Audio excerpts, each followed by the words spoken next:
हे 2 ग्रामीण रुग्णालय आहे, कळवण तर उपजिल्हा रुग्णालय आहे, पण तिथली परिस्थिती आणि इथली परिस्थितीमध्ये काही फरक नाही। गरोदर बाई बाळंतपणासाठी गेली तर तिचा एक्सरे वगैरे ते मशीन आहे ते पण बंद, आणि त्यामुळं गेल्या गेल्या त्याच्या शिफारस केली जाते की तुम्ही नाशिकला जा। आणि अशा प्रकारे खरं म्हणजे मंत्रिपदाचा अधिकार मिळाल्यानंतर एखादा कोणी मेंबर राहिला असता पार्लमेंटचा, त्याने कुठेतरी एखादा असा दवाखाना उभा केला असता, कारण आपल्यासाठी रक्कम पण भरपूर आहे, आदिवासी भागासाठी स्पेशल ग्रँट आहे, आणि इथं जर एक चांगल्या प्रकारचा मोठा दवाखाना उभा केला असता, मेडिकल कॉलेज उभं केलं असतं, तर आपल्या संबंध आदिवासी भागातील लोकांचा खरोखर मोठा प्रश्न सुटला असता। पण ते तर जाऊ द्या, परंतु आपल्या भागामध्ये सुद्धा कधी फिरकले नाही, आणि त्यामुळं लोकांनी उचललं आणि बाजूला ठेवून दिलं।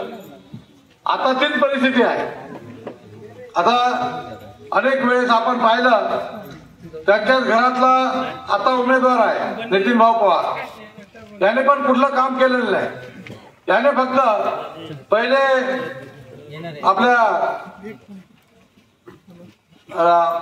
एकनाथ शिंदे बरोबर गुवाहाटीला पळून गेले, त्यावेळेस यांना 50-50 खोके दिले, हे सगळ्याच आमदारांना दिले, आणि हे खोके घेऊन एकनाथ शिंदेचं सरकार स्थापन केलं, आणि सरकार स्थापन केल्यानंतर त्यांनी कमिशन काढायचं काम केलं।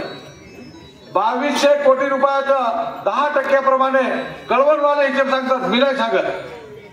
2200 कोटी रुपयाचं 220 कोटी कमिशन याने काढलं, आणि आता त्यांच्याजवळ, आणि चांगली गोष्ट नाही, आपलेच पैसे कापून खाल्ले,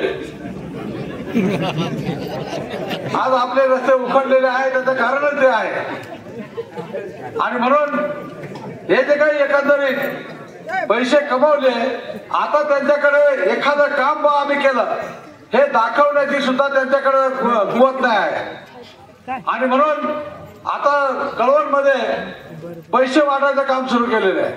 पण लोकांनी सांगितलं आम्हाला काहीच बोलू नका, पैसे आम्ही खाऊन घेतो, याला काय करायचं